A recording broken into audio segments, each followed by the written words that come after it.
Shalom lekulam. Hello everyone, good evening. Welcome to the opening evening of the 16th International Annual Conference of the INSS. Hello to everybody who's watching us online, whether on the website or the social media or on Kan News and I-24. My name is Ben Yerushalmi. I'm the Director of Conferences of the INSS. We're so delighted and excited to see all of you on this opening evening of the annual conference in its traditional format. The first time we've been doing this since the end of COVID. These are very turbulent times, and in accordance tonight and tomorrow as well, we will discuss all the important issues. And as we open, I'd like to invite Chairman of the Board of the INSS, Sir Frank Lowy.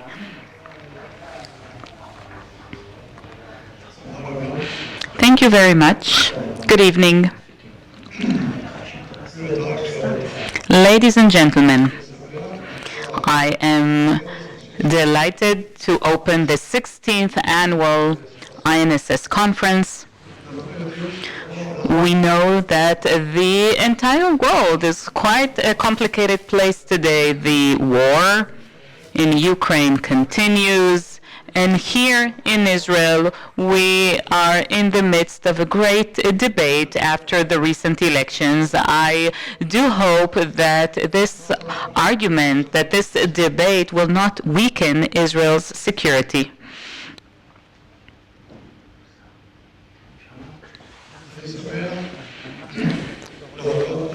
I would like to thank Professor Trachtenberg for managing and directing this institute, and I'm very happy as well that he recruited General Tamir Hyman and Ilan Steiner.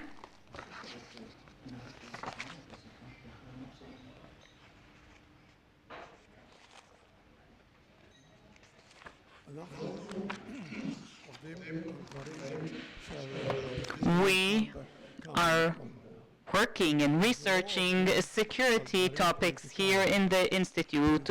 We do not focus on politics. Politics is none of our business. And I'm extremely delighted to see you all, and I wish us all a wonderful and interesting conference. Thank you very much, ladies and gentlemen.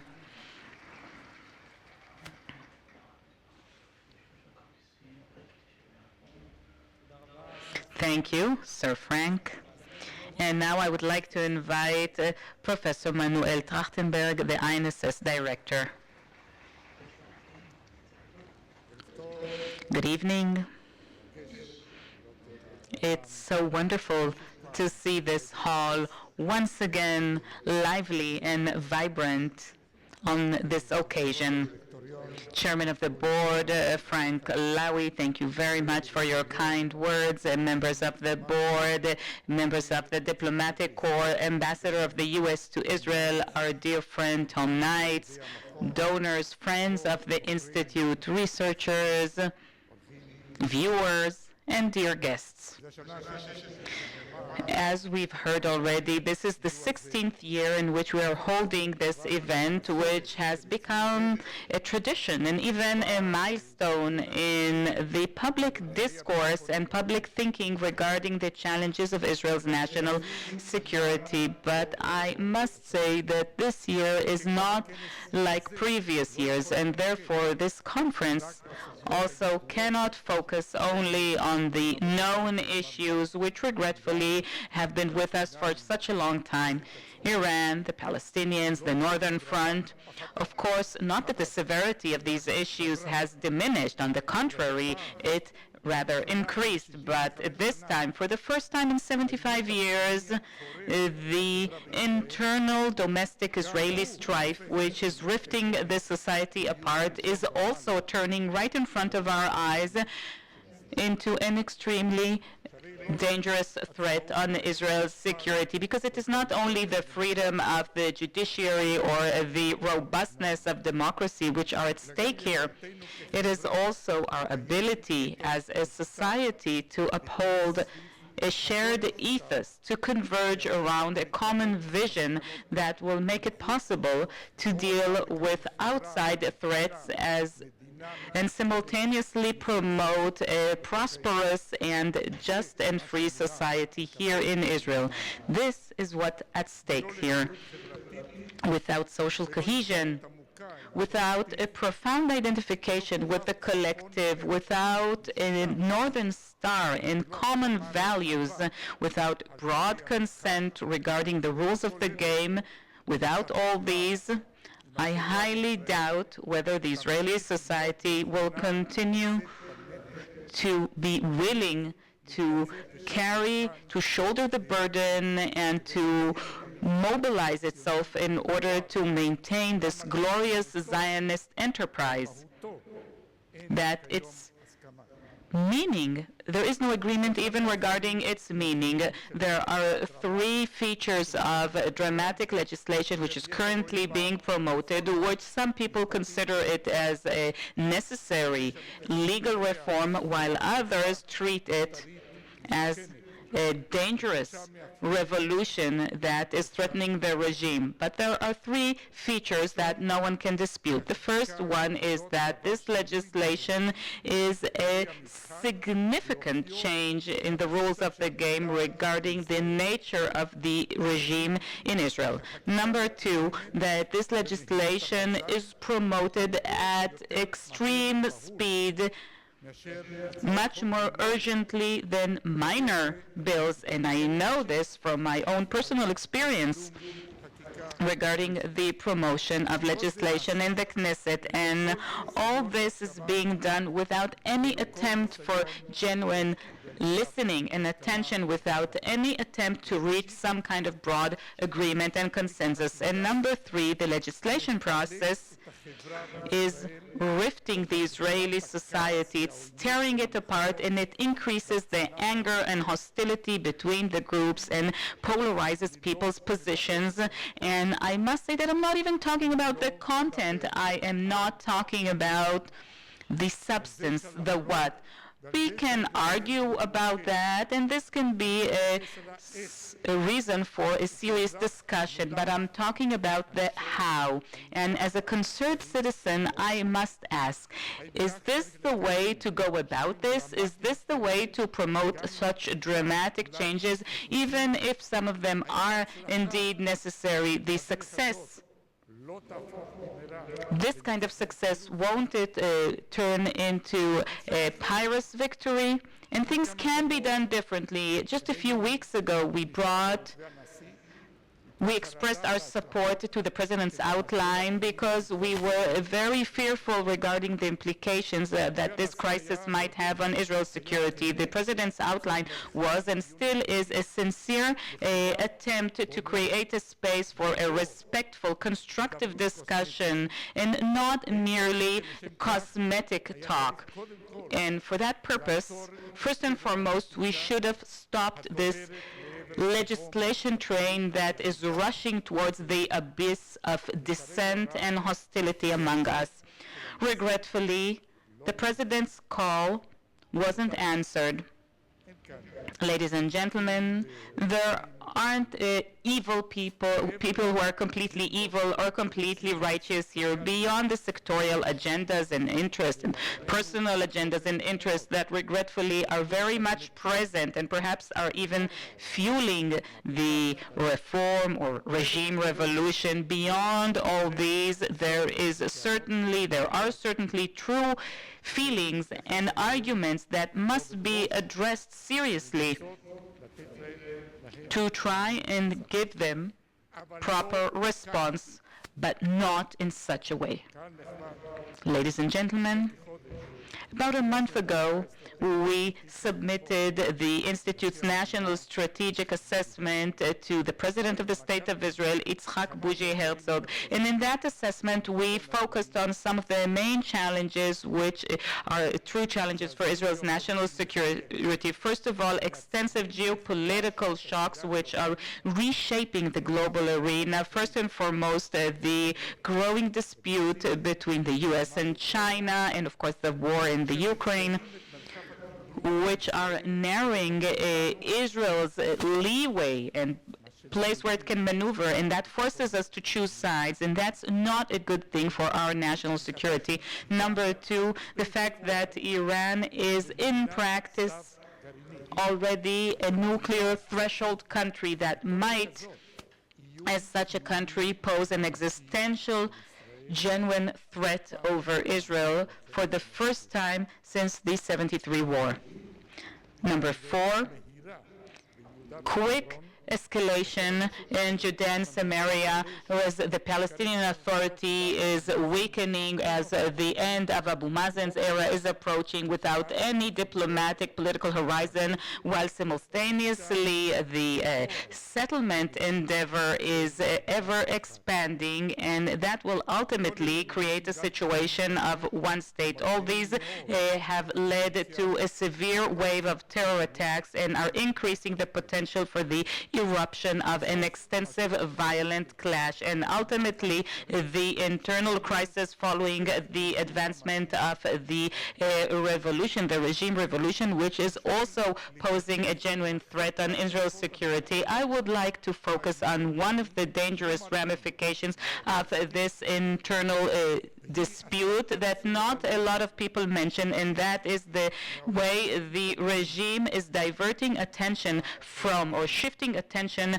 from, outside enemies into domestic enemies. Does anybody think that you can reach educated decisions on fateful issues such as the required preparation as we face this new axis of Russia and Iran, or the IDF's multi-annual plan, when senior office holders are concentrating on their argument regarding the override clause, or to try and promote the dairy bill?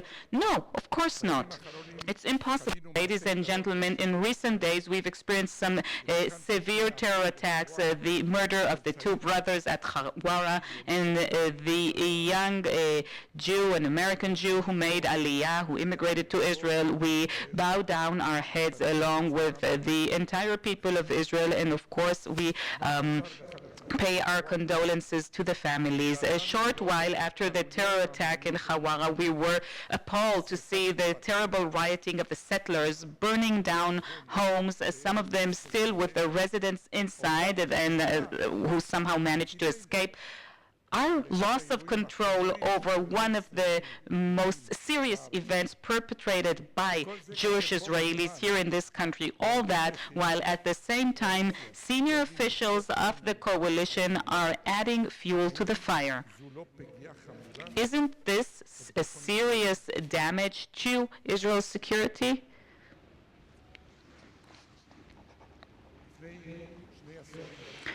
"20 years ago, we were forced to deal with or contend with the second intifada, with the heavy human toll it took, and simultaneously the explosion of the dot-com bubble. And this combination of a massive security clash along with a serious economic crisis, among other things, led for the first time to a negative economic growth, the shrinking of our GDP with everything this implies. This was an illustration, a demonstration to the fact that the greatest threats, the greatest risks are when we have multiple fronts that are simultaneous. This time it's not just two fronts like we faced back then, but this time it's a much greater set of threats and challenges, and above all those, we have our own domestic crisis hovering above it, and it gnaws away, chips away at our ability to deal with it. One cannot embellish or try to hide reality. We are facing the most serious challenge to Israel's national security since October 6, 1973. I highly doubt it whether we can successfully address the situation in Judea and Samaria and the nuclear Iran and the ever-growing rifts in our relations with the U.S. as long as this train of the regime change, the regime revolution, is pushing the Israeli society towards the abyss and the sectorialism, as long as sectorialism overrides a sense of national unity. Ladies and gentlemen, distinguished audience, we must consider this crisis as a wake-up call, and we must realize that we can no longer postpone the fateful decisions that we have had to deal with for a long time, because the absence of such a decision is what increases the internal rift. Who are we? What is the meaning of a Jewish and democratic state? What's more important, the unity of the people or the unity of the land? What are the rights and duties of every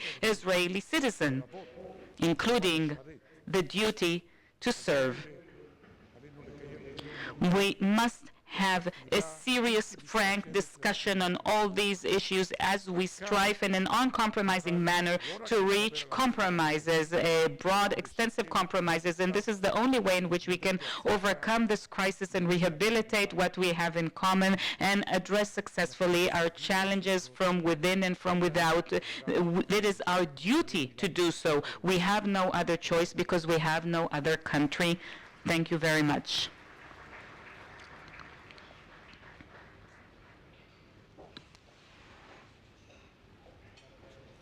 I'd like to thank the INSS Director, Professor.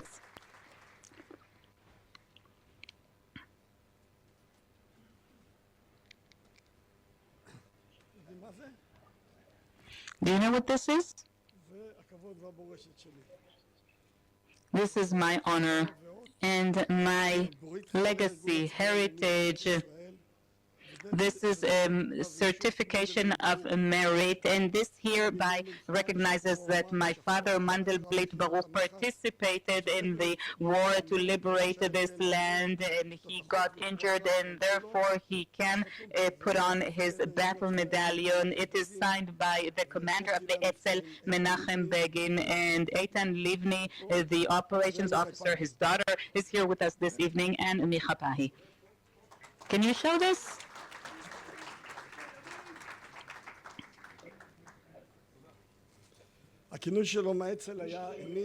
His nickname in the Etzel was Amir.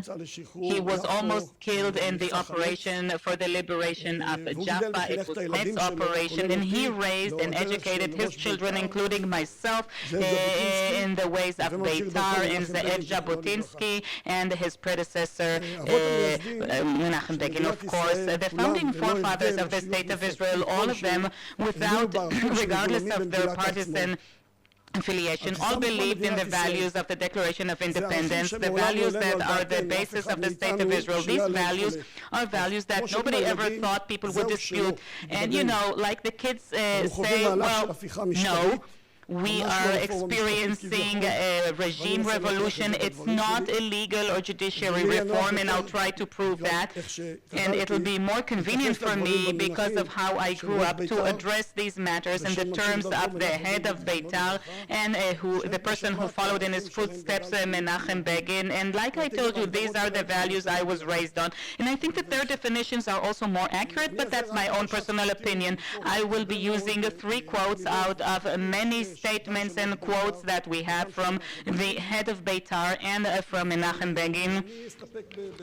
And I will use 3 of them as I speak here this evening. Well, they talked about a liberal nationality in contrast to nationalism or integral nationality. What does that mean? A nationality, that is the nation state of the State of Israel, which is equal to the Jewish branch of the Declaration of Independence, and liberal, that is equal to the Democratic branch of the Declaration of Independence. But it's even more accurate because obviously there is no such thing, a democracy which isn't liberal. It was very clear to them. Maybe today it's less clear.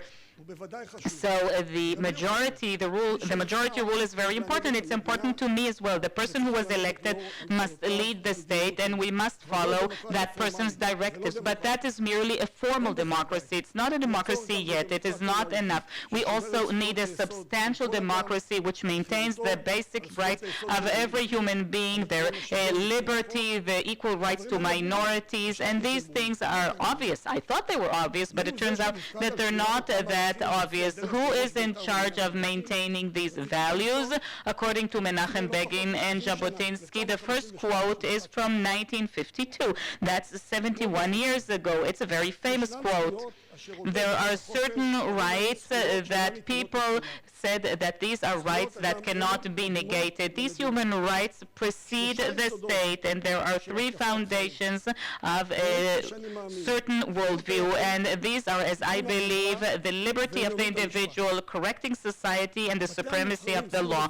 The parliaments, that is the Knesset in our case, become instruments in the hands of governments instead of being the government supervisors, and he could already see that 70 years ago. The independent law, which is the last fortress of human liberty today, and the fortress, and when the fortress of law falls, no one can save a person who is grinded by the grindstones of power. In order to maintain human liberty, our forefathers, and especially Menachem Begin, taught us that there is a sacred duty to maintain the independence of the judiciary on all its segments. The judiciary, as Menachem Begin said, has the sacred duty to maintain human liberty and correct society. And for that end, they established two lines of defense, two gatekeepers, two guardians of the walls, two guardians of the fortress, and it is their mission to maintain democracy in Israel. The first one is the institution of the Attorney General, which has to be independent. That means to have independent attorneys, independent consultants in government ministries, a government prosecutor who's independent, an attorney general who's independent, and they must all act fearlessly and to maintain a liberal democracy, because there is no other democracy. And if this first line of defense falls, well, there's a second line of defense, and this is the judiciary in Israel, led by the Supreme Court. And it must also be independent and operate fearlessly in order to maintain what? Human liberty and a proper civilized society. That is also something he realized 70 years ago. And supremacy of the law, why for 5 or 7 or 11 individuals who were not elected by the people to be able to cancel their decision, which is called a ruling that was then passed as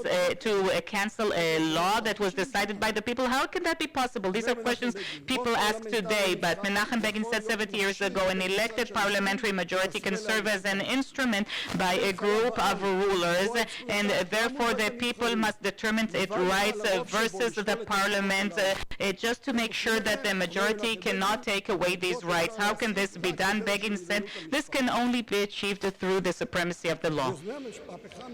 And those who initiate this regime revolution say, what do you want? This is the case in other Western democracies, and they refer us with their audacity, with their chutzpah, mainly to Canada. And Irvin Cutler is here with us this evening. And of course, these are false arguments, and I have examples from many Western democracies why this is a false statement, but we don't have the time. They say, let's be like Canada. Let's see what the Canadians have to say about that. In a public opinion expression from 2 weeks ago, in which 70 important legal officials from Canada, including many judges and including 7 judges from the Canadian Supreme Court and former Chief Justice Beinisch, those I think most of them or all of them, including the former Chief Justice of the Supreme Court of Canada, all of them true friends of the State of Israel, and they wrote the following. I'm sorry I'm taking up so much time, but it's important. It's important that you understand what the Canadians are saying. They are the people who love us the most, and they're quite offended when people say that this regime revolution is like the situation in Canada. And this is what they say. And they say this in a friendly way. Of course, a very important condition for democracy is all institutions which abide the law, defend basic rights, and maintain the liberty and dignity of all individuals. Strong and independent courts are an inseparable part of the democratic functioning of modern societies. The suggested changes in Israel are undermining these norms and their various establishments. They subvert the judiciary by giving control of the executive on the process of appointing judges and a strict restriction on the power of the Supreme Court to determine whether laws abide by constitutional standards. And number three, empowering the controlling coalition to enforce rules and laws that violate rights. And these weaken the rule of law by making the legal advisors to government ministries, who so far were independent, now that they are under the ministers. There are so many other things, and I'm not going to list them all. And then they said the following, and this is something that we need to really etch in our hearts. And they say this with their kind hearts out of concern. Israel's international status will be damaged because there will be a suspicion that its Supreme Court is a branch of partisan politics. Is this what we want to become? Those who support these changes point at Canada and at other democracies in order to prove that changes like this, these suggested changes are routine, but this is what the Canadians are saying, that those who support these changes point at Canada and other democracies in order to prove that these suggested changes are routine in all democracies. What are 70 important legal Canadians saying? That this is a distorted description because other democracies have mechanisms that decentralize their power, and they bring several examples. First of all, a formal constitution that a regular legislation process cannot change. We don't have that in Israel. An extensive Bill of Rights which defend the liberty and equality in front of the law. We don't have that in Israel. What we have is one basic law, and they wanted to cancel this law.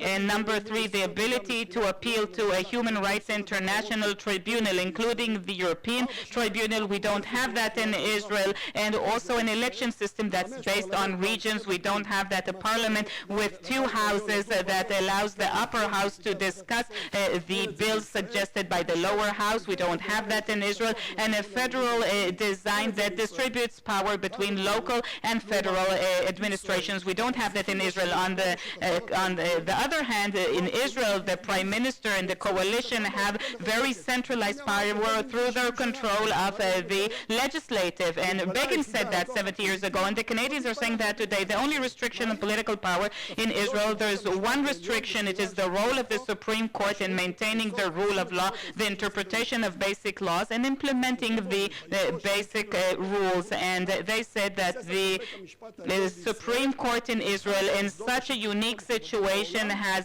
found its place as one of the most important courts in the world. And once again, I reiterate what our Canadian friends say, as they are insulted by this offensive comparison made by those who suggest this regime revolution, as they compare us to Canada. And on the other hand, out of true concern for the state of Israel, they say Israel's international status will be harmed because it will be suspected that its Supreme Court is a branch of partisan politics. So we didn't need to wait 70 years for the Canadians to say that. Begin already said that 70 years ago. Maybe he was Canadian. And, you know, in the context of the harm caused to Israel's international status, we have Gabi Ashkenazi here, so I cannot resist. I would like to bring up this anecdote. In Cast-Led, Operation Cast-Led, hopefully you'll remember that. And, you know, we finished the campaign. It was a very successful military campaign. And then the then Chief of General Staff said to me, we won the war, Avihai. And I said to him, well, it's not a war, it's merely a campaign. And then I said, look, sir, maybe you won the campaign, but now the true war will start, which is the international legal war. And what happened after this? There was the Goldstone report with these terrible, incorrect accusations as if the IDF and the State of Israel committed war crimes, and operational recommendations for an investigation to be initiated by the ICC. I won't go go into all the details. And on behalf of the American administration, Undersecretary of State for Human Rights, Michael Posner, who was appointed. I met with him. I was appointed by the state to handle this. I was back then the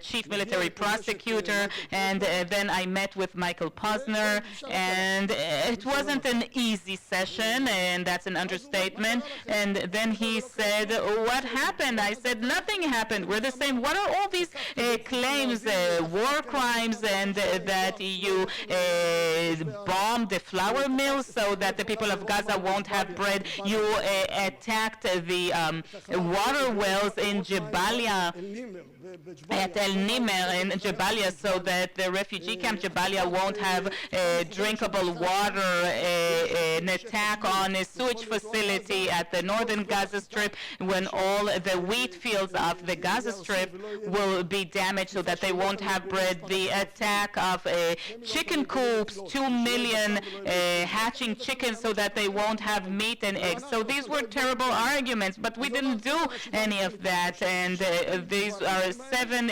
cases out of 36. Could you respond to this? And if I'm satisfied by your answer that this didn't happen, and that's one thing. Number 2, if you prove to me that your system is indeed independent, that the MAG, the Military Advocate General, is not a direct subordinate of the Chief of General Staff, that he's independent, plus an independent civilian system, and I'd like to see the answer to all that. And we gave the answer.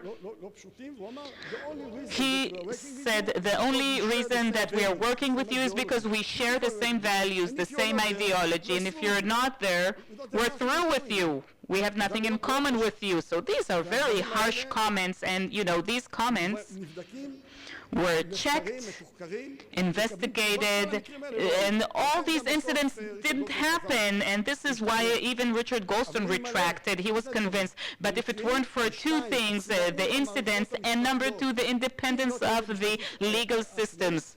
If we don't have an independent legal system, then that's it. They're through with us. Complementarity, that's a basic condition, and you'll have discussions on that later, right, Pnina? So I won't get into all that. And this leads me to the last quote. We spoke in general terms. We talked about the court. Let's talk about the Attorney General. Let's see what Menachem Begin in 1979 had to say about the Attorney General. A quote from Begin: the Attorney General in Israel has a special status. I do not think that this status is anchored by a law, but this is the custom since the establishment of the state, and a custom is like a law. It's as powerful as the law. Because of that status, the government does not intervene in the consideration of the Attorney General, not a government ministry, and not the government as such. The Attorney General reached a certain conclusion, so the government cannot cancel them. It doesn't have the authority to do so. It mustn't intervene with his considerations. A government that promotes the supremacy of the law on all the executive branches, including the government. But those who are initiating this regime revolution, where are they taking us? To have the legal advisors to be appointed by the minister, so then they will be obligated to the minister and not the best interest of the law. If the Attorney General or if a consultant, a legal consultant, will issue an expert opinion, it's very rare. We almost always go with the ministers. It's very rare. But if he does so, he will be immediately terminated. So even that position will not be independent. And moreover, at the next stage, those who initiated the revolution have told us that the general prosecutor, and it's not the state prosecutor, there will be a separate general prosecutor. It will be a political, non-professional appointment of the government. And how dare they say us that this is back to the days of Gilad and Lando? They agreed to have a non-independent general prosecutor? No, that is a false statement. A political general prosecutor's office. And what are the suggestions promoted nowadays? All of them are meant to undermine the independence of the legal and judiciary institutions and to cancel them as gatekeepers. Political appointment of judges, to take away their ability to cancel basic laws, to cancel the independence of legal consultants, the politicization of the unit for investigating police officers, and have political threats, and there are more and more initiatives that their sole purpose is to cancel the independence of all the judiciary institutions and to make them subordinate to politicians. And they try to do so not so recently. The Ministry of Justice, Amir Ohana, tried to advocate exactly such suggestions. There was already a similar bill, and Aaron Barak and Eliakim Rubinstein, Yitzhak Zamir, all of them went together with me to speak against this, and so did Meir Shamgar. He was even quite ill, and he left his home in order to combat this, the politicization of the internal police officers investigation unit. And this is why I really objected to the appointment of a minister, because that's a control of a minister on the enforcement agency. These two initiatives were also blocked by the Supreme Court, and those who are for this regime revolution will probably claim that behind their suggestions regarding the committee for the appointment of judges have to do with a personal issue. This is why there's a conflict of interest and why Supreme Court judges cannot discuss this. And I say, on the contrary,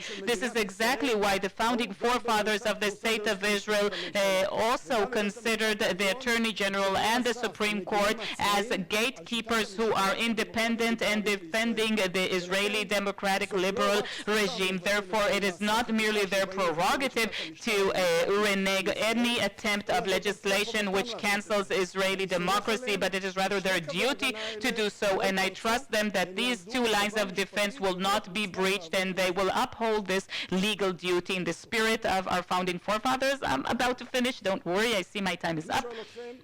So I'd like to ask you, is this the way in which the founding forefathers founded the Jewish and democratic state in the spirit of the Declaration of Independence? Is this what the head of Beitar and Menachem Begin advocated? This is the supremacy of the law. How can we defend the liberty of the individual, which the people of Beitar found sacred? Without independence of the judiciary, we don't have the supremacy of the rule of law.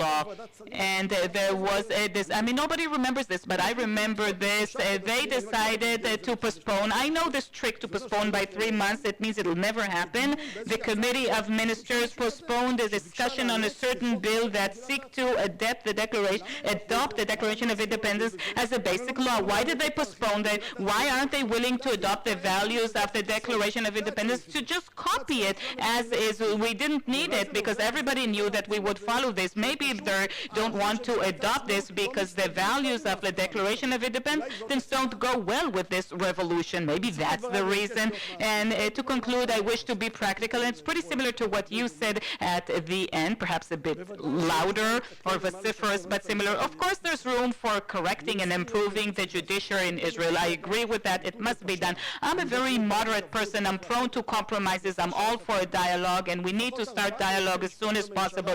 At least the 4 recent attorney generals, more than that, including myself, have always supported the legislation basic law with the option of an override clause. This has been said in various occasions, regardless of any specific government. And this is why I claim that in the previous committee for legislation, we said that we want this dialogue between the Knesset and the Supreme Court. There's definitely room for discussion. There's definitely room to change things in the judiciary, perhaps, for example, the right of standing and the override clause. But here we're not talking about any kind of dialogue. This is a complete cancellation of the independence of the judiciary in Israel and a complete destruction of the judiciary of the State of Israel, and to cancel the liberal democratic regime in Israel. Our friends are saying this to us. We need to listen to them. The Canadians, the British, the New Zealand, from New Zealand, you know, all these common law states are saying that, and the Americans. One cannot talk about the cancellation of the independence of the judiciary on all its components. You cannot talk about politicization of all areas of the law. We cannot compromise on that. Therefore, I'd like to say we mustn't speak with them as long as they do not withdraw and completely cancel this legislative abomination. But like I said, I'm a very moderate individual. Therefore, my position is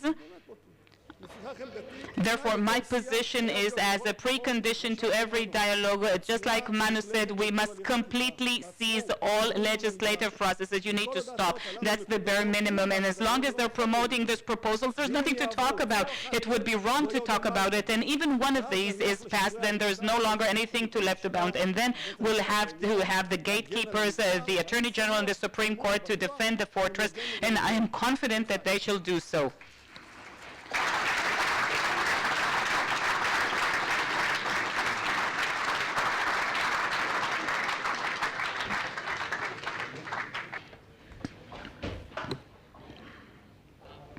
Thank you very much, Professor Mandelblit. Very clear-cut comments. Now, I'd like to invite the United States Ambassador to Israel, Mr. Thomas Nides, for a discussion with Professor Manuel Trachtenberg.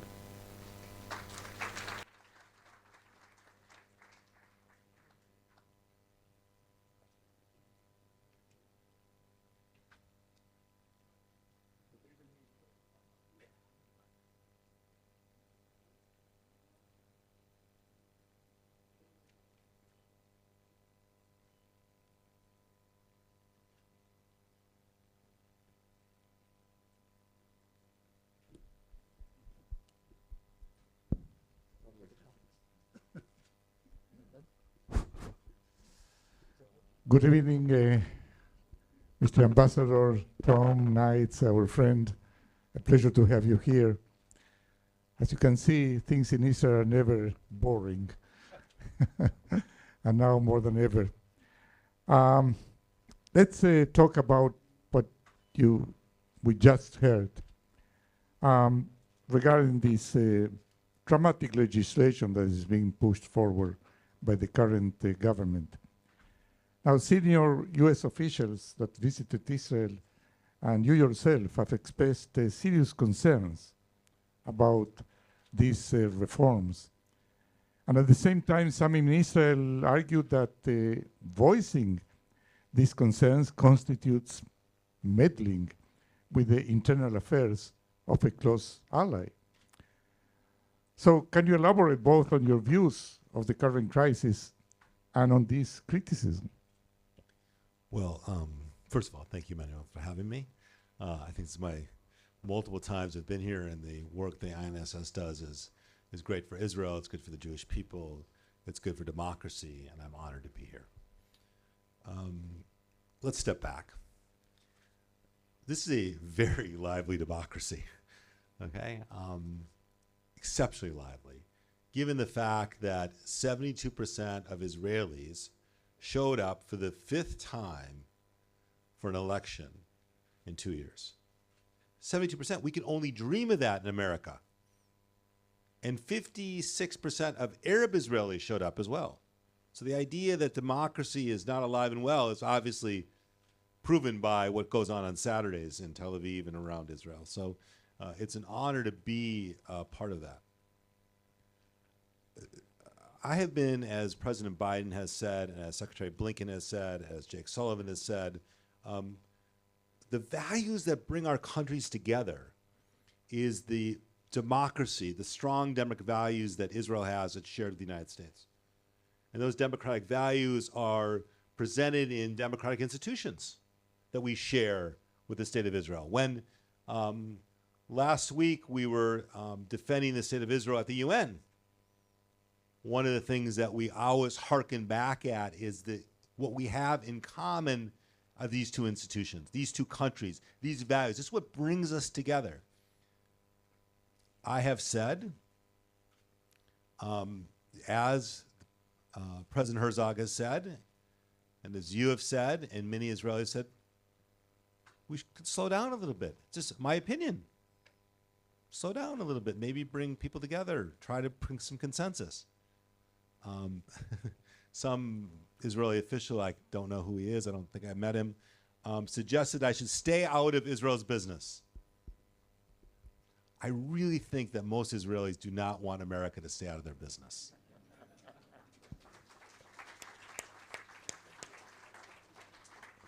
But make no mistake, we stand by Israel, we work with Israel.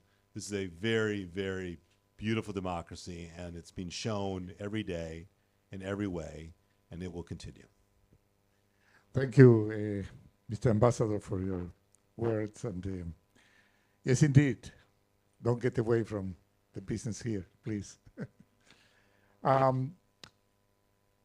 Let's talk about the West Bank. What's your assessment of the escalating violence that we're witnessing day in and day out there, which is on the verge of yet another intifada, particularly as we approach Ramadan? What's your view on it? We're worried. One of the things that's interesting, Eyal knows, who our former national security advisor, your former national security advisor, and Libni knows, we all know, what's going on in the streets here in Tel Aviv is about judicial reform. But we have a very serious situation going on in the West Bank. It's not only a problem for the West Bank, it's a problem for Israel. Sadly, I have been probably to almost every Shiva call of an Israeli who has been killed by a terrorist in the 2 years that I've been here. And there's nothing, I was never prepared for this, to walk into a home of a family who has just lost their soldier, their father, their mother, and hold their hands with someone I've never met before who's been killed by a terrorist. To do that is, I think, beyond anyone's comprehension.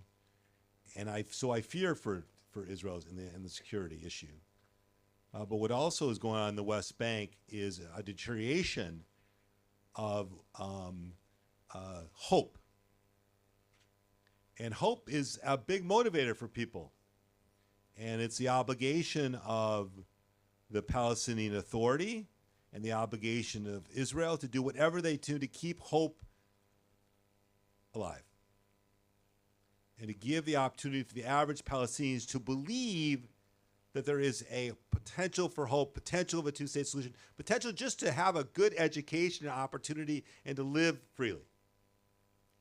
And I think that's the obligation of Israel, because ultimately, in our humble view as Americans, again, not trying to tell Israel what to do, but our view of this is, if for Israel to stay a true democratic Jewish state, we must have a vision of a two-state solution alive.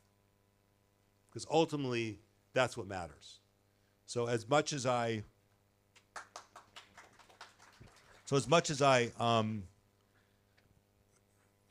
first and foremost worry about the security of the state of Israel, I do worry about the immediate problems that we're facing. We're also facing Ramadan, as you know, and Passover and Easter all at the same time. Again, which is concerning. I give the credit for the Israelis and the Jordanians and the Palestinians to come together this weekend to talk around some of the security issues. I think it's important. Talking is important. Getting them in the room. All knows that that's not simple to do in this environment. So I'm worried, very worried, and I think hopefully that people will think about the importance of hope and opportunity for both people here, obviously in Israel, and also in the West Bank and Gaza. You mentioned the summit in Aqaba a few days ago. Would you please enlighten us of what really happened there? I mean, we hear contradictory statements about what transpired there. Some say what happened in Aqaba stays in Aqaba, whatever that means. And likewise, there was sort of an agreement 2 weeks, 3 weeks ago, between the U.S., the Palestinian Authority, and Israel that prevented the embarrassment for us, at least, and for you as well, at the UN. But again, we don't really know what's the nature of that agreement. So, if we ask here in Israel, we don't get an answer, so perhaps you can provide an answer. Listen, first of all, 2 weeks ago, as we all know, the Palestinians had a series of fairly serious incidences in the West Bank. Given a whole variety of reasons why they occurred, much of it is Israel believed rightfully that they needed to get terrorists that were sitting in particular areas. They went in, a variety of people were captured, some were killed, some innocent people were obviously hurt as well. The Palestinians made a decision to go to the UN. A very difficult week for the United States and the world community because it was the one-year anniversary of the Russia-Ukraine situation. And to the credit of the Israelis and the Palestinians, not necessarily, we encouraged this. They got together and negotiated an opportunity for the Palestinians to withdraw the resolution. Let's not get carried away, folks. This is not the Camp David Accords, okay? This is not peace in the Middle East. This is small steps to try to avoid action, which is hurtful both for the United States, for Israel, for the Palestinian people, and I think we encourage that. But to be clear, this was a bilateral between Israel and the Palestinians. I don't want to over-exaggerate what got done or what didn't get done, but the point is that the Palestinians made a decision to withdraw the resolution. Obviously, they could bring it back anytime they so choose, but they took it down. As it relates to the same thing in the meeting in Jordan, the Jordanians pushed this aggressively to get people into a room and to talk. Yes, we were there. Yes, the Israelis were there. We were part and parcel. Yes, the Palestinians. We were there, part and parcel of a conversation around what we could do. Listen, we have huge problems in the West Bank as well. We have settler violence, which is causing an enormous amount of pain. Okay, an enormous amount of pain. I don't think any of us, any Israeli, would be proud to see Palestinians or Israeli settlers, burning cars and smashing windows. That doesn't make any of us proud and any of us happy. Okay, under any circumstances. And I think obviously that's going on at the same time. But to get those folks into a room for 24 hours and come out with a document that said anything is progress. So I know that's not Nobel Peace Prize winning architecture, but it was helpful. And again, this is going to be a very complicated period of time we're about ready to walk into, and we got to keep things as calm as possible to keep things from going out of control, which could easily happen. Well, we're getting the two sides in Israel regarding the legislation into one room is also difficult. So, That's what I've heard. So let's talk about Iran. We don't understand really what's the present position of the U.S. administration regarding Iran's nuclear program.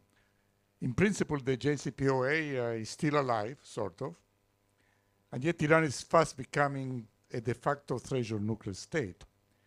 So what's the U.S. strategy? There is a great deal of apprehension in Israel regarding whether we can really trust the U.S. to stop Iran when time comes and it comes really very close to nuclear weapons.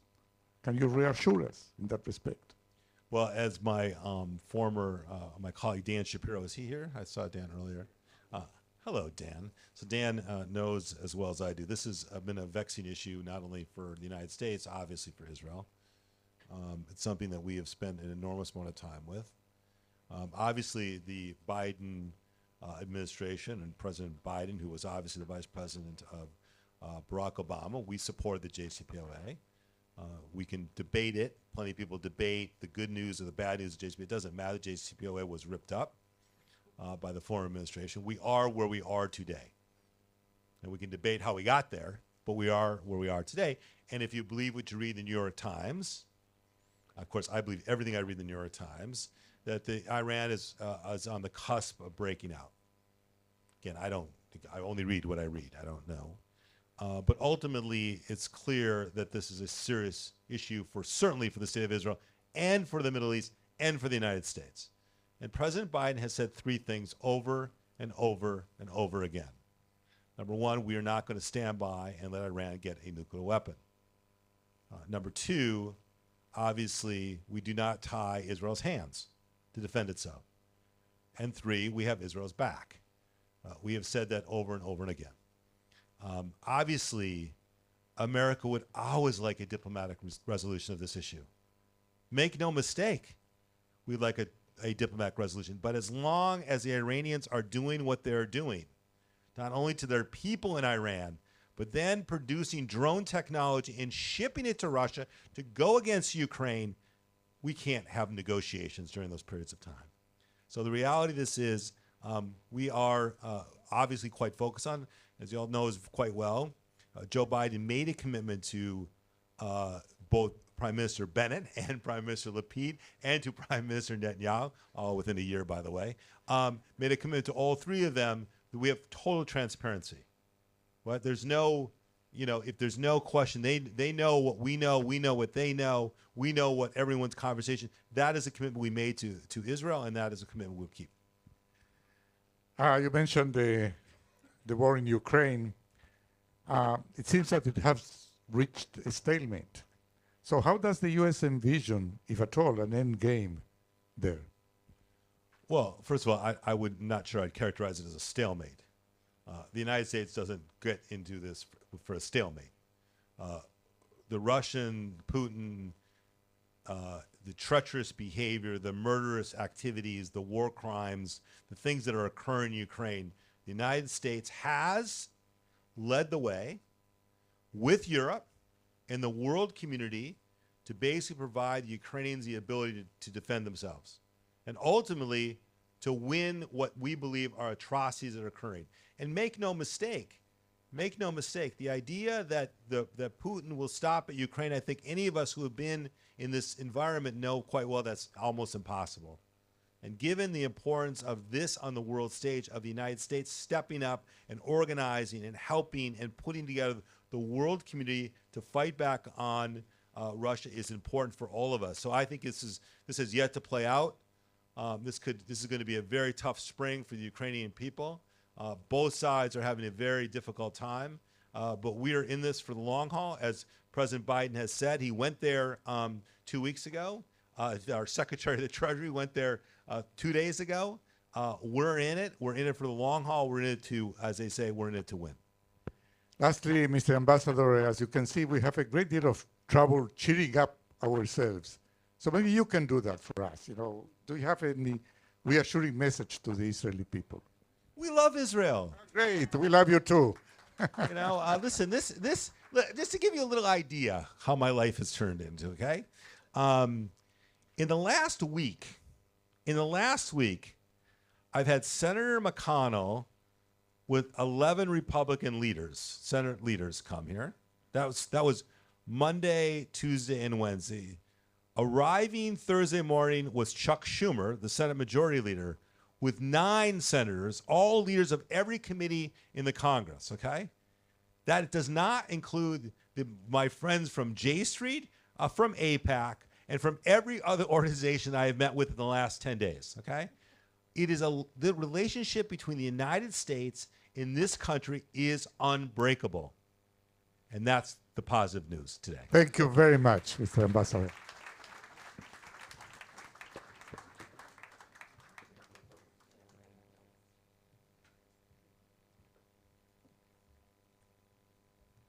תודה, פרופסור טרכטנברג. Thank you, Ambassador Nides. אני שמח להזמין לבמה את נשיאת בית המשפט העליון לשעבר, השופטת בדימוס דורית בייניש, ואת חוקרת המכון הבכירה, אלם במיל, עורכת דין. The senior researcher, Colonel in Reserves, Pnina Sharvit Baruch.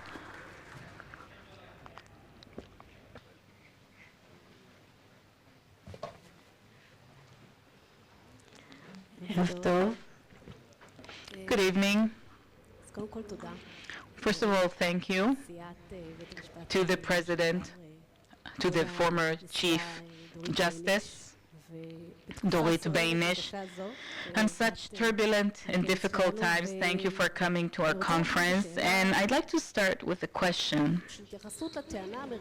If you could address the main argument or one of the main arguments at the basis of the reform, and the argument is that the Supreme Court actually over the years has not allowed or enabled the government to rule. A government is elected, it has a policy, it wants to implement that policy, but the Supreme Court prevents it from implementing it by judges who were never elected and who appoint each other, and that's not democratic. So the purpose of the reform is to fix this distortion and reinstate democracy in its proper place. So is indeed the Supreme Court preventing the government from ruling? Is this the question that actually bothers us? Do we believe that this is the problem? The reform, as we've heard this evening, is not a legal reform whatsoever to correct or to rectify legal issues. This is not what's at stake here. It's not even a matter of right and left. The entire question here, why a regime reform? It's because the government seeks to take over all the democratic institutions, three authorities, all under the control of the government. It's the government itself, the Knesset, which is controlled by the coalition, because this is our structure, and the court, which also will not be independent, depending on the government without judicial review. It's not just about the law. It's not rectifying and amending the judiciary. I don't believe that there's anyone who's really concerned that the court doesn't allow the government to rule, because that's, excuse me for saying, is nonsense. The court has a clearly defined role, which it gloriously fulfilled over the 75 years of the existence of the State of Israel. According to our structure, in the absence of other democratic institutions, and Avihai Mandelblit already listed the entire list that even the Canadians could say about us. We don't have any institution that can somehow have some kind of control over the government, the tyranny of the majority to defend human rights. We don't have a constitution. We don't have two parliament houses. It's all well known. We don't have any control tools. So our structure is different. Every society, every culture develops its own structure. In our structure, the checks and balances are in the hands of the court because there is no other institution that can do so. Now, the court has never intervened in the government's policy, and anybody who argues that knows that it's incorrect, just like many other incorrect claims we have heard in recent times. As a review instance or a controlling instance, the court, it's not always what the government wishes to hear. If the Knesset or the government, Knesset according to basic right, human dignity, can disproportionately harm human rights by its legislation, who will repeal that law? If the government determines in an arbitrary fashion, or God forbid through corruption or discrimination, who will review it? Well, the solution is there will be no review. And when we think about where we're at today, and we heard from Mano, and what we've heard previously this evening, there are serious security problems, and we had a very good economic situation as far as I know, but we're going to face some serious economic problems. So all these problems are not interesting. The most important thing for this newly elected government, if we think about the territories in Iran, the main problem is whether or not they'll have an override clause or not, or how to appoint judges. It doesn't sound credible. It's not serious. I cannot think of one example of intervening in policy, interfering with policy. It's true that the rulings and decisions issued by the court, the government wasn't always pleased with these rulings, but it's not the role of the court to please the government. You need to remember that the court is one of three branches of the Israeli regime establishment, and it has the DNA of a regime institution in Israel because it is a branch that defends the Zionist values, the democratic values. There's no one else in Israel's institutional structure that can take it upon itself to do this scrutiny or review. If you could bring one example in which you think that there was interference with policy, there is one claim, and it comes from different places. For example, why did they intervene on the issue of the infiltrators, how long they'll be in incarceration? This is a matter of human rights. Of course, the court decided on that, and this is something that really vexed many people. The recruitment issue, military recruitment, is a major issue in Israel because of the political power of the ultra-Orthodox party. So when it comes to the recruitment treatment of the Haredi as of 74 or 75 with Chief Justice Landau all the way to the Tal Committee and Knesset legislation until 2012. All throughout these years, it never instructed that there will be mandatory conscription. So these are false allegations or forceful takeover. On the security issue, one of the claims is that as a former, military attorney, that it's the legal experts that prevent the military from fighting. There are former chiefs of general staffs here that can explain the contrary, but what was the role of the court as the Chief Justice at the time? How did you see your role in this issue of balancing between security needs and rights or the law? Well, I think that the court has an exceptionally important role. Some of the things we heard from the perspective of a former military attorney general, MAG, not just an attorney general. I cannot even begin to tell you how much more serious our situation would be in the international arena if it weren't for our court. I'm not just talking from the legal perspective if we're looking at international law and The Hague, etc.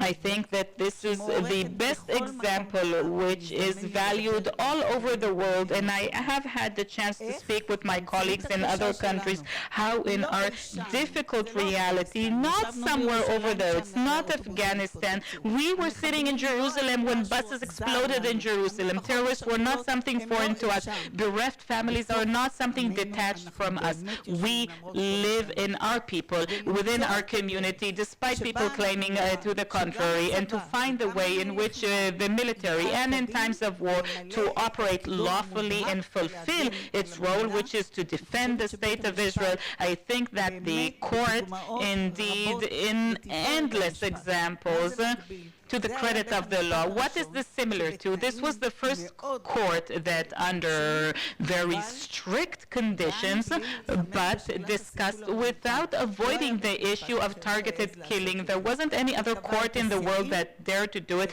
and it determined the conditions and the restrictions and the need when to allow for it, when to law. So you're taking away the legal basis for the activities of the IDF and the U.S. military. So many militaries in the world rely on this ruling by an Israeli court. This was the first one. It's not such a nice practice, but sometimes it's very necessary. It needs to be limited, and it was recognized with great appreciation by other countries after we were the first ones to address this. And what does it mean to issue a ruling on what's called the neighbor procedure, when you know that our children, our friends, our families are out there, and this is one of the most difficult decisions we reached, and where are the restrictions to use people of the territories who are held in the ways they're held, and to use them as a human shield, actually. The court had to deal with many difficulties, but this balancing act, this is what gave us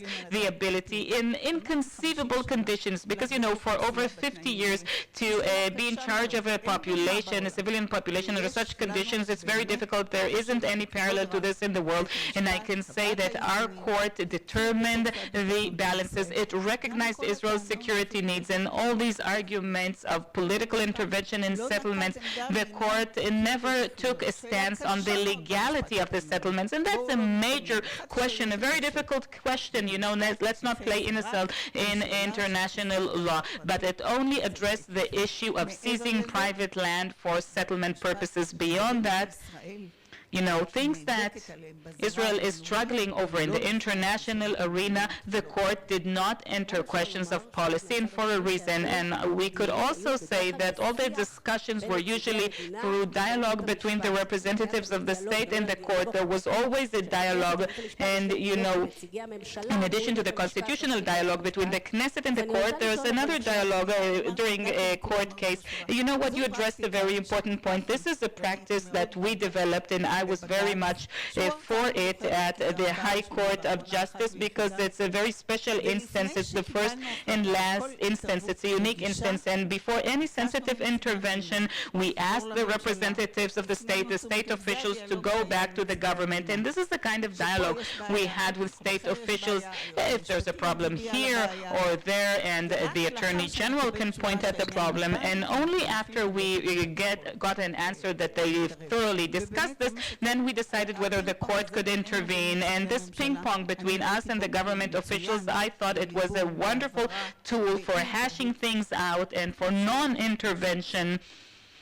No arbitrary intervention on any side. It didn't always succeed, but I think the results were pretty good. And you know what? Before we finish, let's take a look into the future. Where do you think we need to go? How do we get out of this mess? How do we reestablish a dialogue and the trust that some people worked very hard to destroy the people's trust in the court?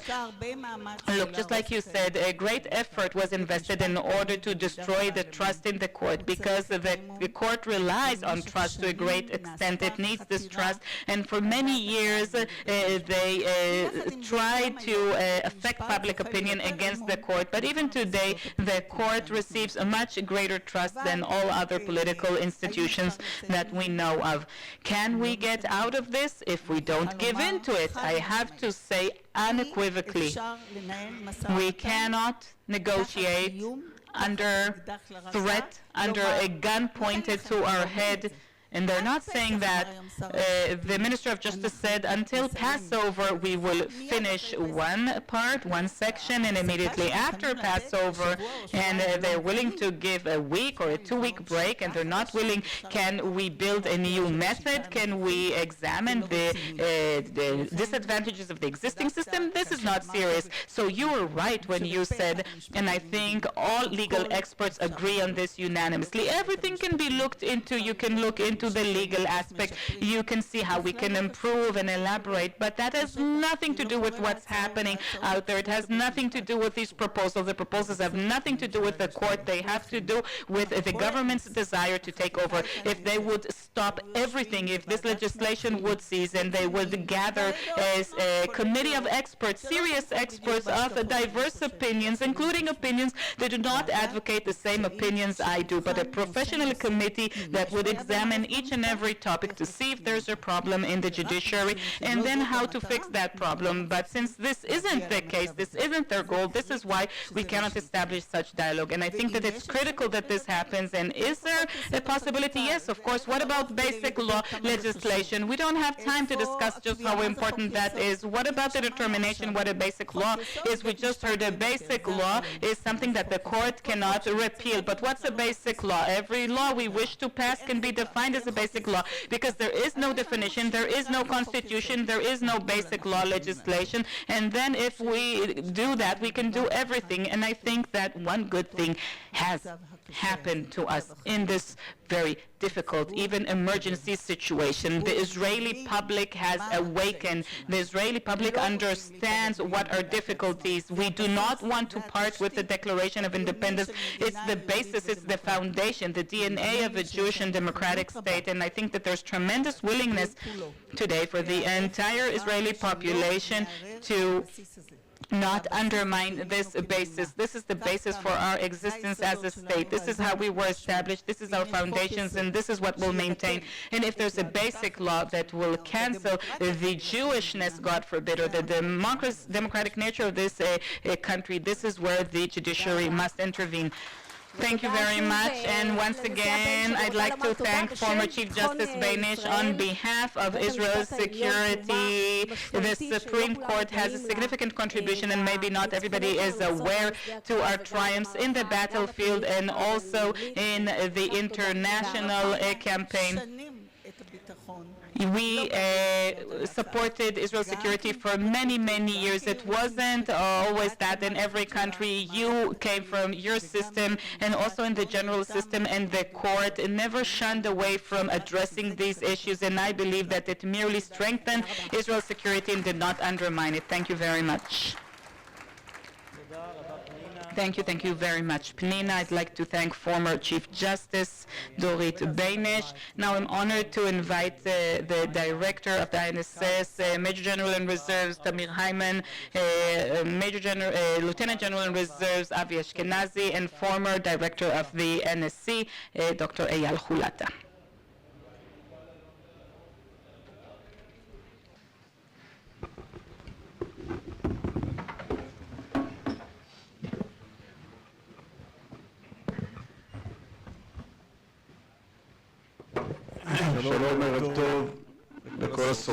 Hello and good evening to those of you who are tough enough to survive. I promise you that this will be the last panel. It's going to be short and succinct and will address the implications of the legal reform or the regime revolution, as it was referred to earlier, its impact on national security in the broader context of national security, but mainly on security issues. But of course, we cannot start this discussion without addressing what's happening outside. We are after a complex period of terror attacks and victims, and things have flared up in the Palestinian arena, and it seems that we could even be heading towards a new intifada.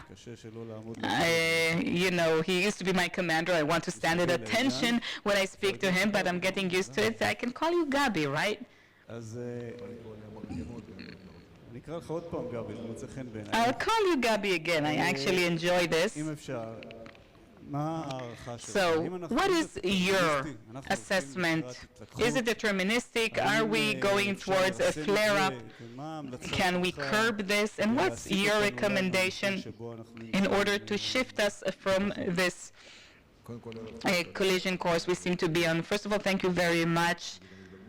This is an opportunity as a consumer of the Institute and its products. It's a wonderful opportunity to thank you for all your research papers and your thinking outputs, and also the impact of the strategic thinking on the state of Israel is so well done on your good job. Yesterday I read your situation estimate, as I always do. Well, the situation is definitely volatile and flammable, and it's not for the first time. And I think it's difficult to predict because the number of variables in this reality is pretty large, and it kind of reminds me, it doesn't remind me of the Intifada in the sense of the Tanzim and the mechanisms who were all armed, simply joined the acts of terror, terrorist activities, and we need to bear in mind that there's also a great difference in dealing. It's not an existing organization that you can look at and you know that you can dismantle it or disperse it. And ultimately, look, Yericho, we considered it as one of the most quiet and peaceful cities, and look what's happening there with the Inspiration terrorist attack. But I definitely think that our use of force policy definitely has an influence on the situation. And let me give you an example so you can think about it. If the most recent attack in Nablus wouldn't have been against a ticking bomb, something was ticking there, and I don't know exactly what the circumstances were. I understand that it maybe wasn't exactly like that, and if we were forced to operate on day, not at night, I'm not certain that we actually had to do it. In retrospect, of course, such an action would lead to very high friction, and the military men definitely know this, and obviously such activity will yield casualties, and we know what happens when there are casualties. So I think that the IDF's use of force policy that it has exhibited in recent years, and it will probably continue to exhibit a great understanding of the sensitivity of this issue, the policy will be the right one. Or alternately, after the terrible murder of these two young men, I also followed up on the visit of the Chief of General Staff. I think that perhaps if we could have prevented this terrible pogrom in Hawara that we saw, it could have mitigated. I think that if these two examples, if they won't be repeated, if we will see wherever it's possible better use or more smarter use of force by the IDF and our leadership, both the political leadership as well as the echelon which supervises the military. If we see more vigorous activities vis-a-vis all the elements which are in action, if we'll see that they are arrested and questioned, maybe this will have an effect. And I think something we shouldn't avoid, and there were such suggestions, and they prevented in the cabinet, not to what we mustn't do, not to distinguish between the terrorists and the general Palestinian population. I think the IDF managed to explain to the political echelons regarding various proposals that came up that it would be the wrong policy. But of course, that doesn't guarantee. I mean, if while we speak there will be a serious terror attack and a Molotov cocktail will, light up a bus or will hit a bus and set it on fire, are we necessarily on the verge of an intifada? I don't think so. Of course, I feel very sorry about all those who died, and I send my condolences to the family members, but it's still not what happened back then in Passover at the Park Hotel. I think we can still stop it, and the summit in Aqaba was important, and I think that it's within Israel's interest to have a functioning Palestinian Authority. It's important that their security mechanisms can make arrests instead of us. When I was Chief of General Staff, I said both to the Americans and the Palestinians, I told them the more you do, the less we will have to do.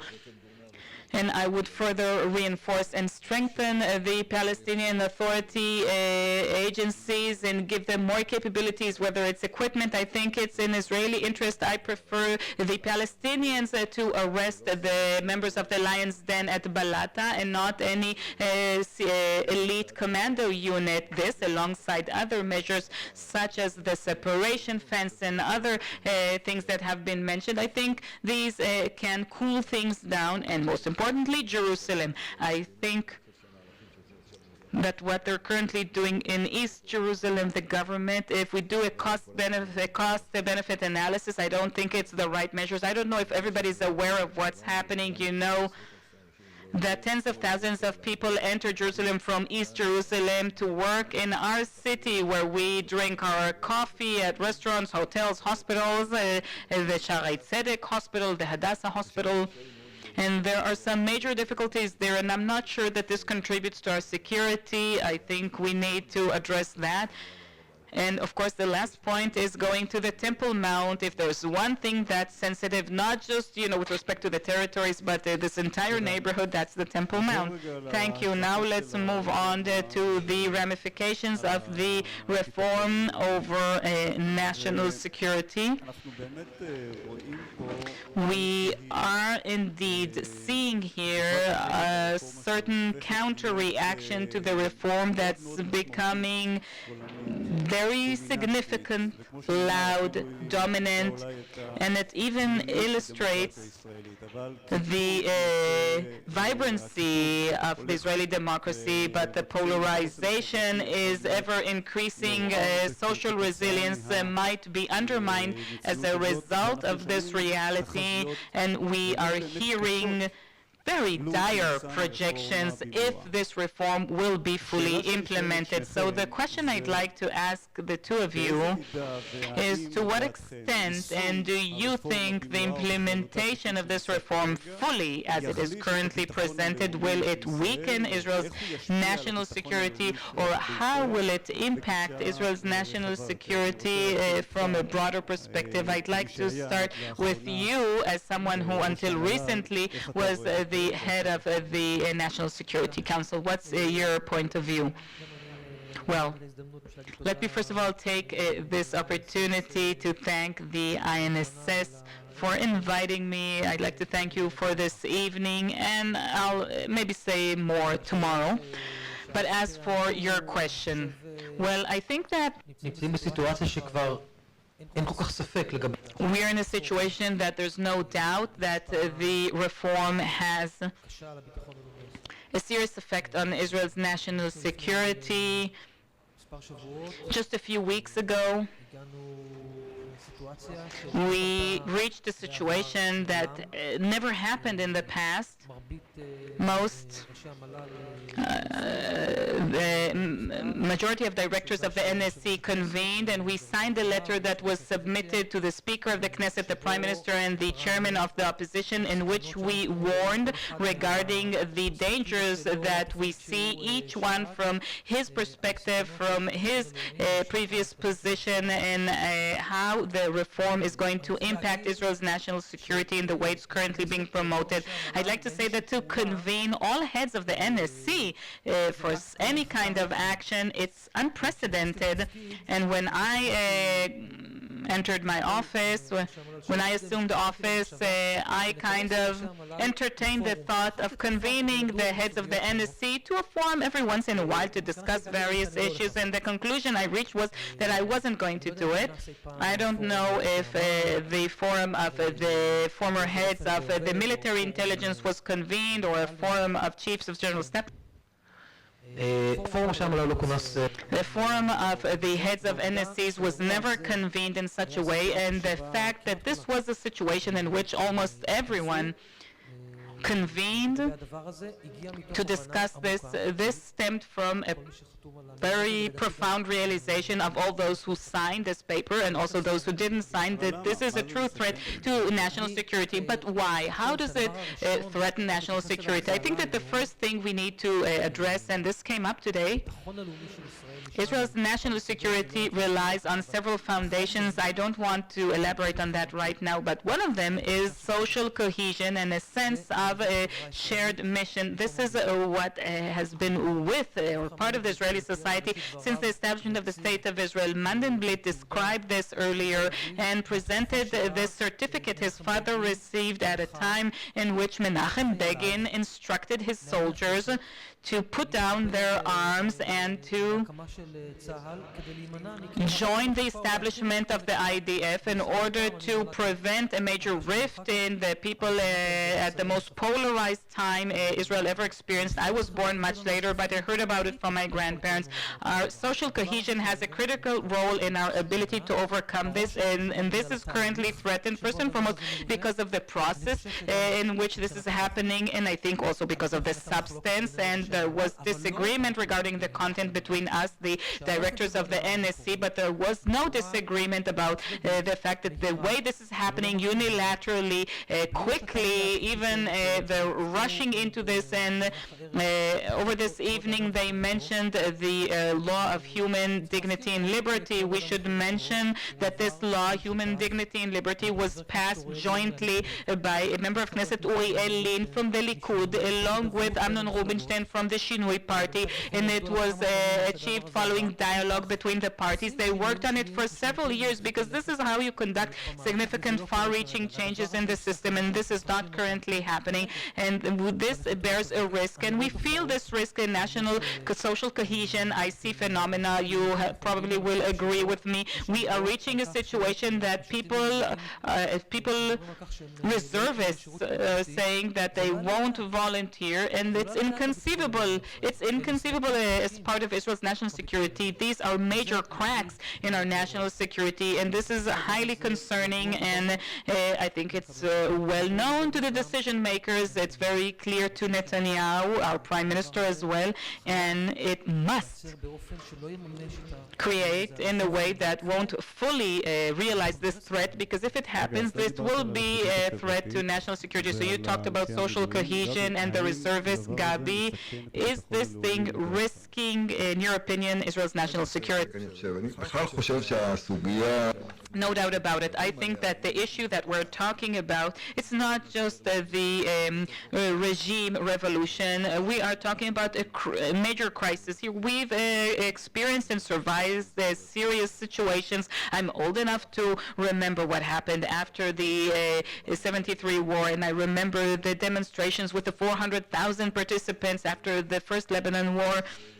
We were already senior officers in that war. I remember the Oslo Accords and what followed in the aftermath of these accords.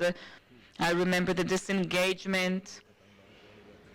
And some, many Israelis call it not disengagement but uprooting. But this time we're experiencing something different.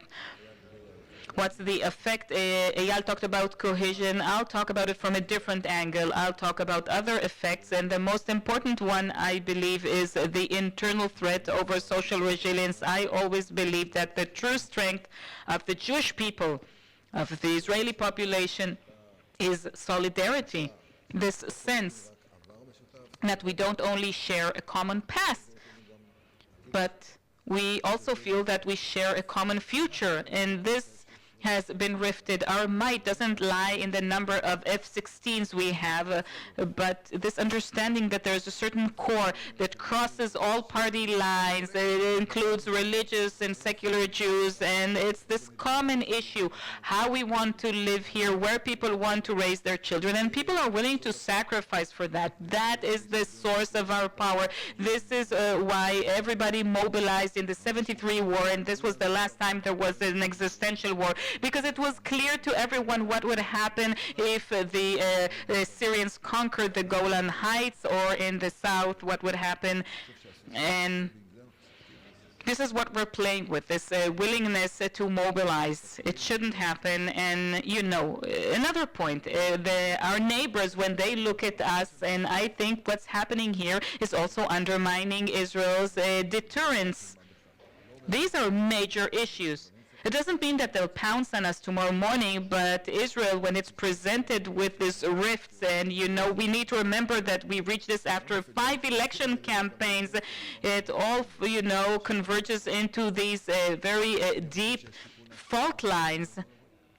And I think it's also risking our relations with the U.S. We have a very strong and independent army, but at the end of the day, everybody who knows a bit about Israel's national security knows what an exceptional strategic asset the relations with the U.S. are. And I think we're putting that at risk as well. And I think that there's a threat to the IDF soldiers and commanders. You know, the Chief Justice said that the court was a kind of iron dome protecting IDF officers. It didn't always help us. You know, there are certain countries I can travel to but not return from, but most IDF soldiers are protected, and I was involved in the discussions on targeted killings. We didn't always like the rulings and decisions of the court. I didn't like their decision regarding human shields, and there was even an exception in my term of office. And but it did protect us, the court, and I didn't want to see a situation that, you know, a soldier or a pilot or an officer can travel to another country, or if he'll go there,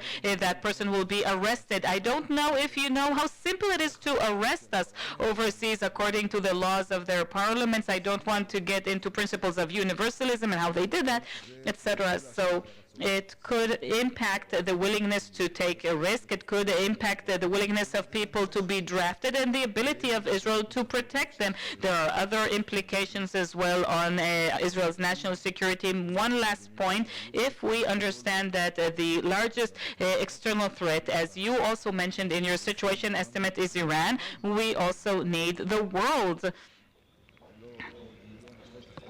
I'm not deluding myself that tomorrow NATO will attack, but we do need support. We do need the U.S., and I think we're putting all this at risk. This is risking all that. But the thing that worries me the most, more than the external threats, is the IDF. You know, we don't have anyone else except the IDF. We have a national leadership that should show national leadership, national responsibility, and if these two sides continue with their positions, where will that take us?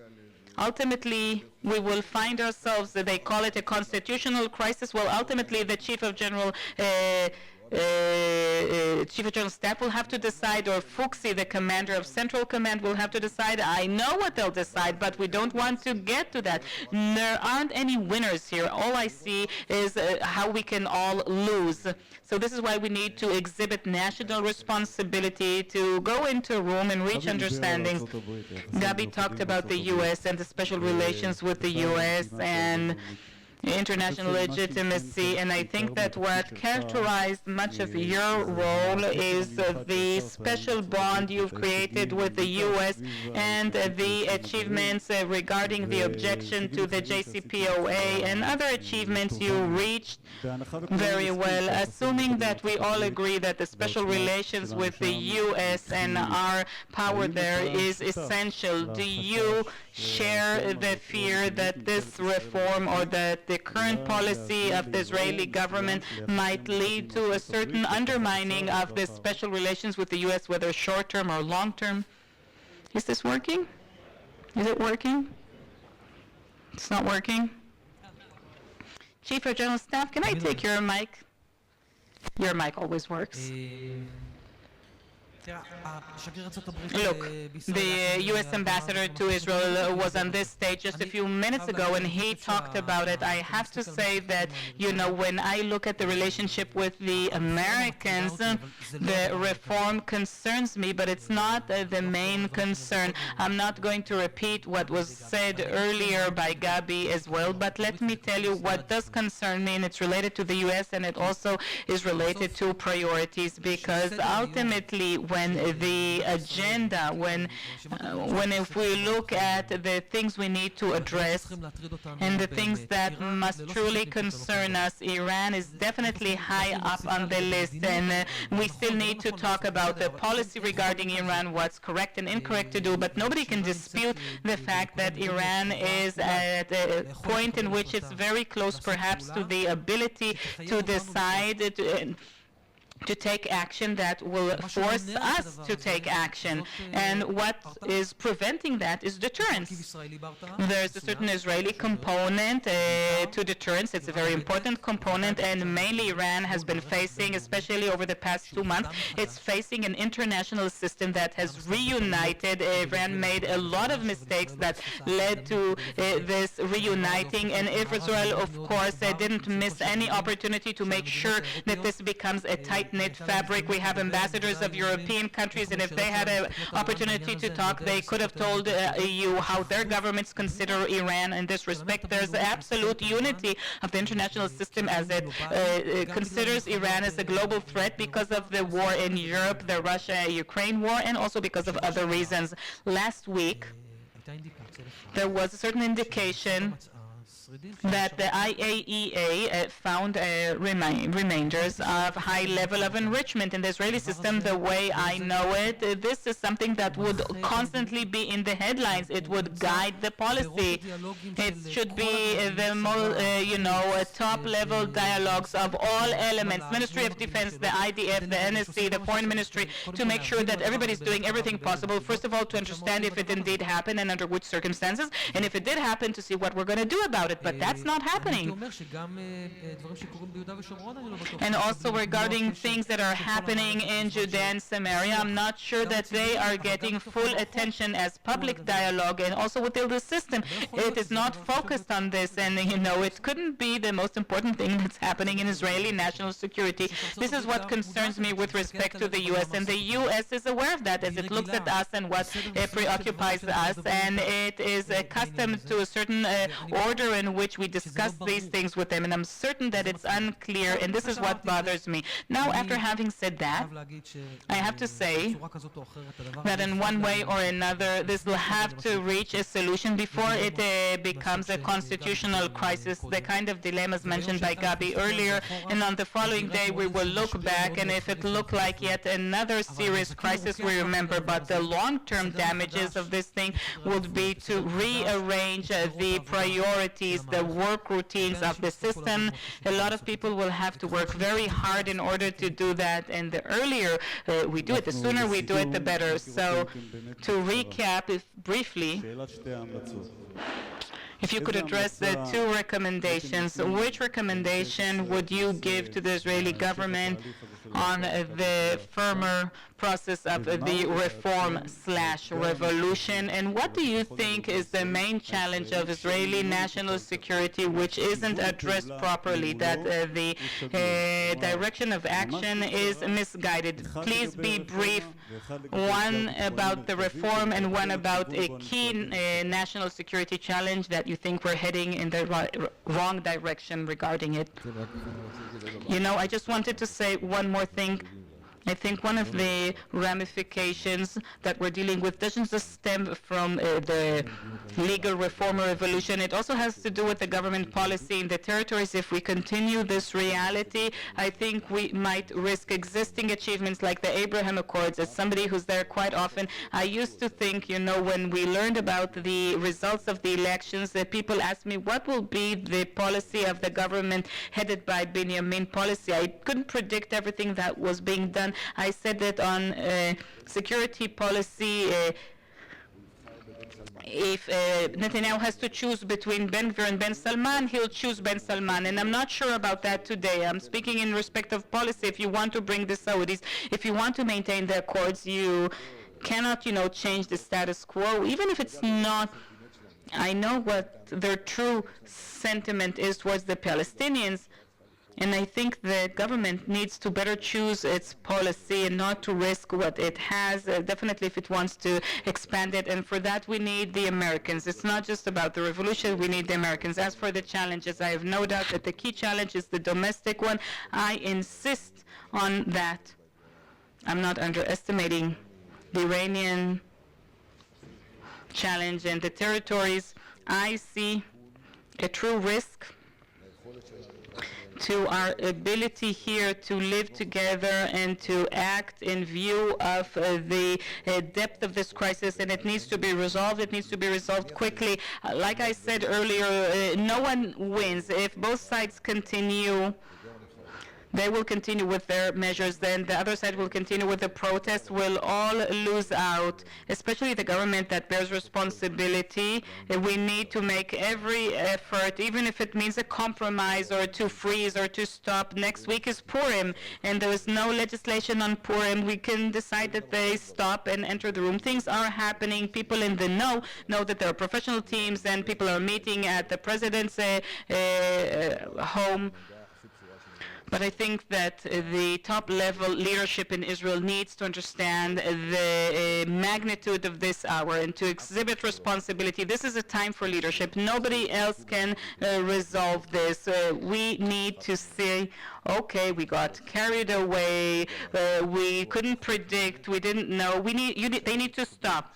You know, governments united, even in situations that people thought it's inconceivable. In 1985, I remember the relationship between Shamir and Peres, and they weren't friends, and that's an understatement, you know, far from it. But in view of an economic crisis, they set all that aside and managed to overcome the distrust and the political rivalry, etc. I mean, if there were a war, if a war, God forbid, were to break out tomorrow, what would happen? They would all unite. So I think that this is what would happen. They would definitely support each other, but this is even a much more difficult reality, even if it's not bleeding for now. So this is what we need to address, and to do so immediately, ASAP. We have no other country. Nobody received permission to break this country apart. We are the state. We are the state. Maybe we forgot that they are representatives, and they need to represent the true interest of the state of Israel. And this is what needs to be done. That's my main recommendation. And I also think that if anybody can affect the legal advisors, I don't think that it was the right thing to exempt the Prime Minister from addressing this, but if anybody can speak with the Attorney General, I don't see any conflict of interest if he says to his ministers that they should stop and go into a room. He's not discussing how to appoint judges. He's not discussing the override clause. How do you think that he will intervene in that?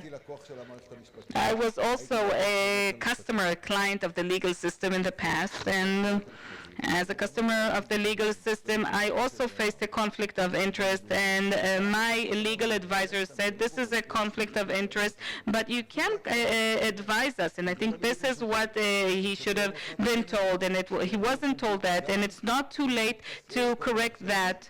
It should be said in public. I think that we need to demand that. Number two, I would advise the other camp not just to exacerbate and stress how difficult the situation is. They need to come up with an offer. They need to propose something. The politicians, the leadership, not just to say we're not going to do this, we're not going to do that. I'm against refusing. I think that what's happening with the reservists is terrible because, service in the IDF doesn't depend on anything. We don't have the privilege. And our dependency on reservists, you know that. I don't need to explain to the people in this room how great that dependency is. We have basic components of our military might that rely mainly on reservists who come to do reserve duty every week where they serve. I am losing sleep at night because of that, and I think some of us, and I heard this new term that people from the Air Force are now allowed not to do reserve duty as long as it's a standstill, that this is a situation. I think it's inconceivable. And they're all good men. So we tend to get confused about that. But I think that we simply need to come to our grips. I would accept the president's outline. I think we all need to intervene. At the end of the day, it's not too many people, 4 or 5 people who just need to decide. This is a country, and the situation is now quite dangerous. It's not too late. And if we reach a constitutional crisis, what will happen after that? I mean, we're all practical people. After we pay all the prices, it will be difficult to correct that. So I suggest we do it now. And if we founded a country here, it's because we were practical, pragmatic. What is Zionism at the end of the day? At the end of the day, we need to take action. We need to exhibit leadership and responsibility. Without that, I think we will reach places that we could have avoided reaching. 2 recommendations, Eyal, one regarding the reform and one about a security challenge. Regarding the reform, I think that the recommendation is quite in consensus, and it should be pretty clear at this point. We need to stop the process as it's happening currently. We need to, there are discussions being held in the President's House, and we need to turn this into public debates. We need to make sure that the coalition also accepts them, because these compromises will be significant. People talked earlier about the motivation behind these things, and to reach a situation that this thing is brought, it will be completed. I'm not sure that this was the top priority to address the legal system, but it's what they did. So if we're at this point, we need to complete this process in a way that was satisfactory and appropriate and not dangerous, so that we can address other issues. As for your second question, look, in the work plans of the NSC, and I can see several of my predecessors in this room addressing domestic threats, it wasn't on none of the agendas we faced. This wasn't a national security issue in the past. It's something that we perhaps took for granted. And when we did deal with it, it was more in nationalist aspects. Definitely after Guardian of the Walls, I addressed these issues over the past 18 months. It's something very profound we need to address, and I'm concerned. I'm worried. It's tempting to say that there's a challenge with Iran and the Ramadan that will happen in 2 weeks' time. Of course, these are significant challenges, but I think that the big challenge, assuming that we can come out of this situation without a constitutional crisis, is to mend, the broken pieces and bring everyone together. Thank you very much, gentlemen. This was fascinating. Thank you very much to the panelists. Lieutenant General Reserves Gabi Ashkenazi, Dr. Eyal Hulata, Tamir. I'd like to thank all the participants for this important and fascinating evening. We will meet tomorrow at the Eretz Israel Museum in Tel Aviv, where we will hear from experts from Israel and from all over the world and address different issues that are at the core of Israel's national security. Thank you and good evening.